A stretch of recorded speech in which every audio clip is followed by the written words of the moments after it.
Hello guys, welcome to my channel. Please subscribe my channel and hit the bell icon for more interesting, entertaining and informative videos. And also like, share and comment below. May Allah grant us goodness. Allah says in the rest of that verse that Allah knows its place that it's going to come through and where it's going to leave from. Everything, your birth and death is determined by Allah. Everything is already prescribed, predestined by Allah. You rely on Allah. Allah says He will provide for every single one, all His creatures, what they need. The problem with us, we become depressed because we have what we need, but we want beyond what we need. There is a difference between what you need and what you want. What you want, Allah didn't guarantee He's going to give you. What you need, Allah will give it to you. Subhanallah, it's amazing. So what do you actually need? You don't need the luxuries, you don't need so much and whatever else. You probably need a little bit of food to survive, some clothing to cover yourself, a little place that you can actually sleep, even if it happens to be under a tree. If that's what Allah has written, He's provided you what you need. But what you want, Allah still says, I will give you as much as I would like to give you. You work hard, I will still provide. You know what? To show you that I will actually give you more than not only what you deserve, but more than what you need. And then it's a test to see, will you share with others? Will you talk to others? Will you communicate with others? Will you help others? Not only financially and materialistically, even by speaking to them. Sometimes talking to someone is more valuable than £1,000,000 because you've spoken to them, you've moved them, you've changed their lives. People say, you know what, you've changed my life. Well, I tell you what, you need to start changing the lives of others in whatever way possible. Sometimes within our own homes, we don't even talk to each other because we forget that reaching out to people primarily starts with speaking to them. Subhanallah. So if you rely upon Allah and you understand that Allah created you, number one, He will provide for you. He will definitely give you. There's no way that Allah can forget you when He's provided for the ants, when He listens to the discussion of the flies. Amazing. Subhanallah. So look at what Allah says. If you are true believers, you rely on Allah correctly.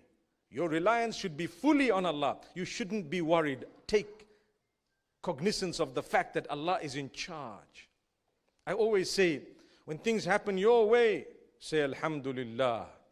When they don't happen your way, say Alhamdulillah twice, because they are happening according to your boss, who is Allah, your maker.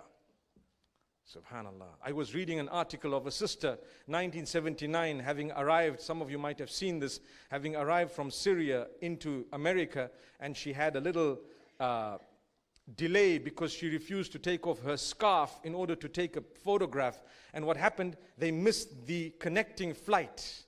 And as they missed the connecting flight, they later discovered that that flight was involved in a crash and everyone died. How many of us have been saved by being delayed? We get angry sometimes, agitated because of something that went wrong according to us. But according to Allah, nothing ever went wrong. Subhanallah. Someone can bash your motor vehicle completely. You walk out with a smile. Yes, it doesn't mean you say, it's okay, it's okay. Sometimes it's not okay. No. We can get out with a smile and still claim what we have to and still say, you were wrong. Yes, I know you were wrong, but it's called an accident. No one did it purposely. But we come out of the vehicle as though they did it intentionally. Come on, subhanallah. May Allah grant us ease and guide us. Don't be angry when things don't happen your way, because in that case, something is wrong with your belief in Allah. It's not strong enough. You need to believe that Allah was in charge. If you planned to do something, you desperately wanted to marry someone, you wanted a specific business, you wanted to buy a specific house, you wanted to do something, you needed a specific dress, you wanted to attend a specific function, and it did not happen your way, thank Allah double, because it happened His way and He took over. He saved you from something. And even if you don't realize what He did for you at the time, the fact that you're happy with what Allah decided for you would actually earn you closeness to Allah. Allah decided it for you. So don't worry, you've lost out on nothing. The only time you blame yourself is when Allah has given you the capacity, the ability to do something that is beneficial for you or to protect yourself from some harm, and you sat back and said, well, if it's decreed, let it happen. Like the lazy lot of today who sit at home and make dua. Oh Allah, I've been reading 5 salah a day. I'm getting up for tahajjud. Oh Allah, help me, help me. I need sustenance. Oh Allah, I need a minimum of £1,000 a week. That makes it £52,000 a year. Not a bad salary actually. So, oh Allah, give me £1,000 a week. And you're sitting and your hands are raised and your hands are raised and you're pious. That pious is mistranslated. It's got to do with pies, maybe meat pies, subhanallah. Because you cannot sit in your room when Allah's given you the capacity to pick up your phone and look for jobs online from your phone. But you say, no, I rely on Allah.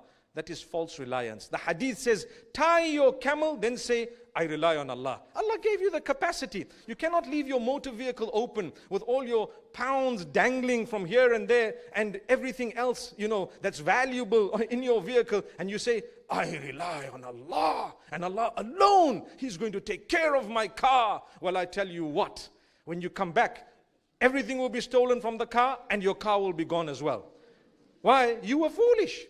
So this is why we say, when Allah gave you the capacity to do something, do it. Use your brain, use your energy. That's why the hadith says, احرص على ما ينفعك واستعن بالله ولا تعجز.